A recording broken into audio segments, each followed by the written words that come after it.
Exercice 7, on dit quelle est l'impédance d'un circuit. C'est dit R égale 12 ohms et d'inductance est égale 0,05 Henry placé sous 100 volts et 60 Hz. Donc on demande l'impédance, on va dire l'impédance de ce circuit, donc l'impédance Z. On va dire que Z est égal à R carré plus L oméga, le tout au carré. Je mets la racine. Donc c'est ça Z. Donc c'est 12 au carré plus L c'est 0,05 fois oméga. Oméga c'est 2 pi F. On a donné F la fréquence qui est égale à 60. Donc 2 pi 60 le tout au carré. Donc Z va donner, vous faites l'application numérique, c'est 12 au carré plus parenthèse 0,0. Donc 5 fois 2 pi fois 60, je ferme le tout au carré. Donc je mets la racine. On trouve donc 22,3 ohms.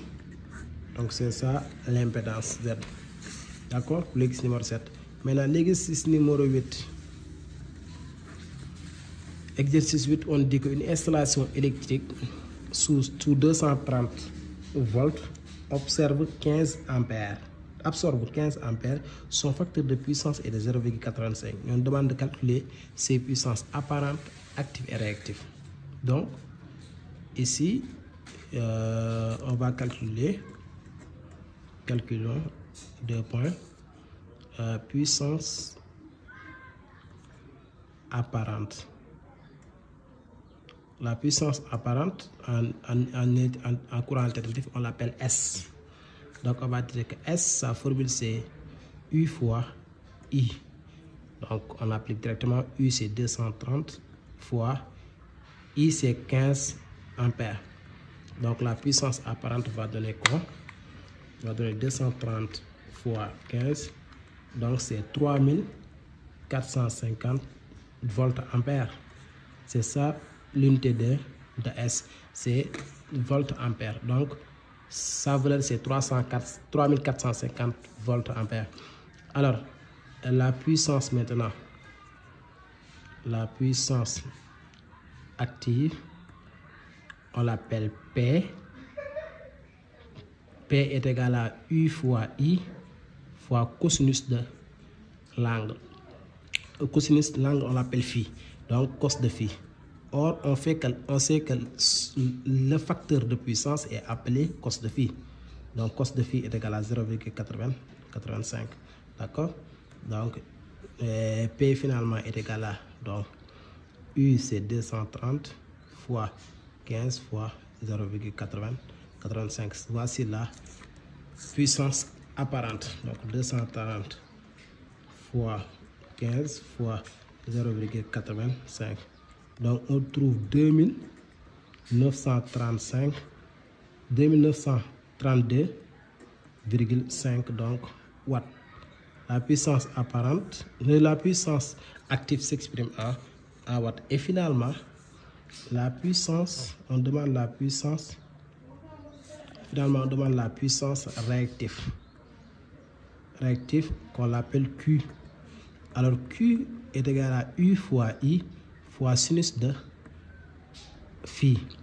Alors attention, on n'a pas sinus de phi, mais on a ce qu'on appelle le facteur de puissance cos de phi. Donc on va d'abord trouver phi. On va dire que or cos de phi qui est la puissance apparente, qui est le facteur de puissance est égal à quoi? 0,85. Implique donc phi est égal à cos moins 1 de 0,85. D'accord? Donc notre expression Q va être quoi? Va être U fois I fois sinus parenthèse de cos de moins 1 de 0,85. Parce que n'oubliez pas, le cos de moins 1 de 0,85 va être égal à phi. Donc c'est UI fois sinus de phi. D'accord? Donc je répète la formule. L'expression générale c'est U fois I fois sinus de cos moins 1 de 0,85. Donc Q va être quoi? Et donc 200, c'est quoi? C'est 230 fois 15 fois sinus de cos moins 1 de 0,85. C'est ça la puissance active. Donc j'aurai 230 fois 15 fois sinus, parenthèse, on va dire cos moins 1 de 0,85. Je ferme, égal. Donc ça donne tout simplement 1817,4 var. Donc var, c'est l'unité de la puissance réactive. Donc c'était ça pour l'exercice numéro 8. On attaque directement l'exercice 9. Alors l'exercice 9, on dit qu'au borne d'une bobine d'inductance L égale 0,12 Henry et de résistance R égale donc 12 ohms, on applique une tension de valeur instantanée UT égale 170 sinus de 100 pt. Déterminer pour cette tension sa fréquence. On demande dans la première question de déterminer la fréquence. Donc, déterminer. On demande la fréquence. La fréquence, c'est F. Alors, on sait que F est égal à oméga sur 2pi. D'accord? Mais regardez, on nous a donné U de T qui est égal à quoi? On nous a donné U de T égale 170 sinus de 100 pi T qui est égal à donc U max sinus de oméga T. Donc, on sait que notre oméga c'est 100 pi. Donc on va dire F est égal à 100 pi sur 2pi qui est égal à 50. Donc F égale 50 Rg. D'accord? Alors, dans la deuxième question, on demande de calculer sa période. Sa période, on l'appelle grand T. La période, on sait que c'est l'inverse de la fréquence. Donc, c'est 1 sur F, c'est-à-dire 1 sur 50. Donc, 1 sur 50 va donner quoi? 1 divisé par 50 va donner 0,02. Donc, T égale à 0,02 secondes. D'accord? C'est ça la période. Et en 3, en C, on demande sa valeur efficace. Sa valeur efficace à l'unité près de U. Donc, on sait que U, d'après la loi d'Ohm, U égale à quoi? U. Non, on ne va pas appliquer la loi d'Ohm, mais on sait qu'on va appliquer la relation entre U efficace. On sait que c'est ce qu'on demande, c'est égal à U max sur racine de 2. U efficace égale U max sur racine de 2. Alors U max, on regarde l'expression, c'est 170 sinus de 100 pi T. Donc ces 170 représentent les U maximales. Donc ce sera 170 divisé par racine de 2. Donc U efficace qu'on demande, voilà, c'est égal à quoi? 170 divisé par racine de 2. Donc on trouve 120,2. Voilà. On a dit à l'unité 100, on trouve 120,2 volts. Donc c'est ça U. Maintenant, en 2, on va changer de feuille. Maintenant, dans la deuxième question, toujours dans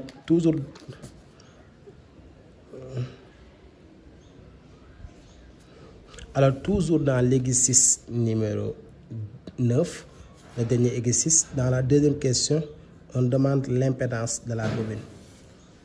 Impédance de la